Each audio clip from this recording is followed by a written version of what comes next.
तो गाइस हम आ गए वापिस नया वीडियो लेके।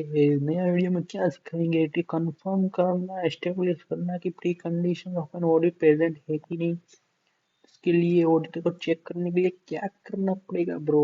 इन order to establish whether the precondition for an audit are present, the auditor shall, auditor का क्या करना पड़ेगा जी? कंफर्म करना पड़ेगा फाइनेंशियल रिपोर्टिंग फ्रेमवर्क जो एंटिटी यूज कर रही हो अप्रोप्रिएट है और एक्सेप्टेबल है कि नहीं।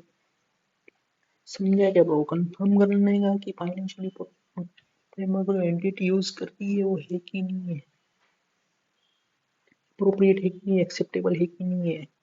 अग्रीमेंट ऑब्टेन करने का, इससे मैनेजमेंट से अग्रीमेंट ऑब्टेन करने का कि वो अंडरस्टूड करती है सब कुछ, उसको समझ में आता है, उन लोगों को सब कुछ रिस्पॉन्सिबिलिटी समझते हैं वो अपनी। समझा क्या ब्रो? उसके अंदर क्या क्या आता है वो रिस्पॉन्सिबिलिटीज में। कौन सी रिस्पॉन्सिबिलिटी मैनेजमेंट अंडरस्टूड करती है ब्रो? मैनेजमेंट क्या अंडरस्टूड करता है जी? अंडरस्टूड ये करता है कि financial statement applicable financial reporting framework के क्या बोलते हैं अकॉर्डिंग बना रहे हैं कि नहीं है। समझा क्या ब्रो?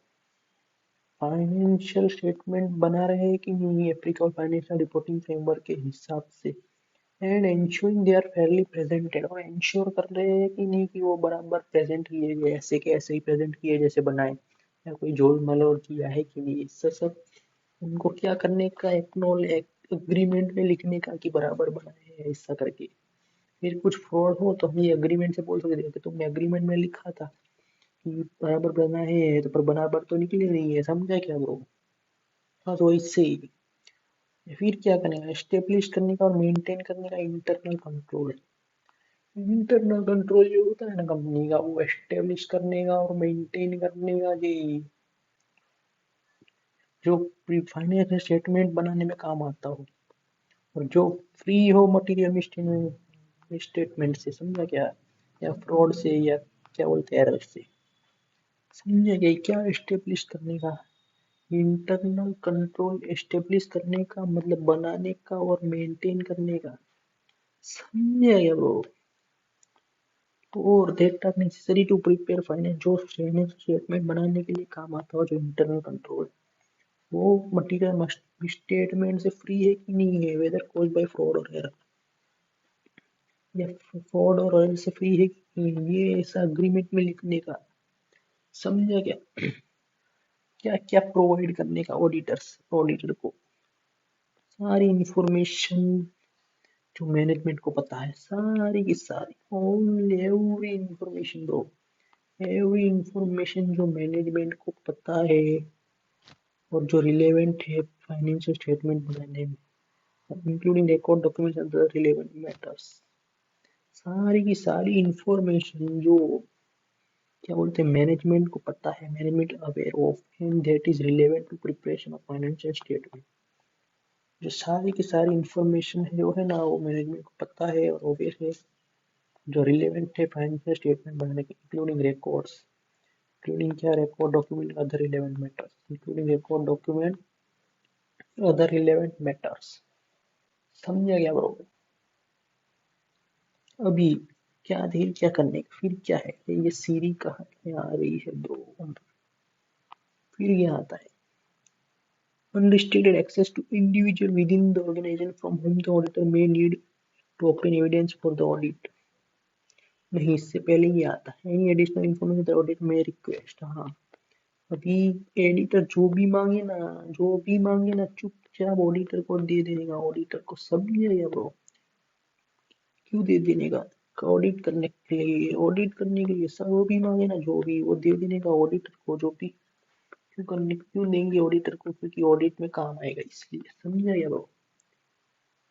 फिर क्या आता है unrestricted access to individuals. Unrestricted access bro, within the from whom the auditor may need to obtain evidence for the audit। Unrestricted access मतलब, एक होता है रिस्ट्रिक्टेड एक्सेस मतलब नहीं जाने का, और एक होता है अनरिस्ट्रिक्टेड मतलब जाने का। तो कोई भी इंडिविजुअल के पास जाने का एक्सेस दे देने का पूरे ऑर्गेनाइजेशन में ऑडिटर को। क्यों? क्योंकि वो उधर से एविडेंस ला सकता है कोई फ्रॉड हुआ है तो। समझे क्या? ये सब प्री कंडीशन थे, मतलब ये ऑडिट करने से पहले ही दे देने की। समझे क्या? ये सब ये जो भी है ना, वो सब पहले ही दे देने की। समझे क्या ब्रो? क्या करने का, प्रोवाइड करने का सारी इन्फॉर्मेशन जो मैनेजमेंट को पता है, and that is relevant for preparation of financial statement including record document other relevant matter. Financial statement record document जो भी हो सब रिलेवेंट मैटर का दे देने का। फिर क्या देने का ब्रो? फिर क्या देने का? ऐसी इंफॉर्मेशन जो ऑडिटर मांगे भिखमंगों की तरह। समझे गए? इंफॉर्मेशन द ऑडिटर में request for the purpose of conducting the audit. Audit conduct करने के लिए जो भी ऑडिटर भिखमंगों की तरह मांगे वो दे देने का, नहीं तो मना नहीं करने का। समझेगा? और अनरिस्ट्रिक्ट मतलब ऑडिटर को कोई भी इंडिविजुअल पे जाने की परमिशन दे देने का, इंडिविजुअल के पास जाने की। समझेगा ब्रो?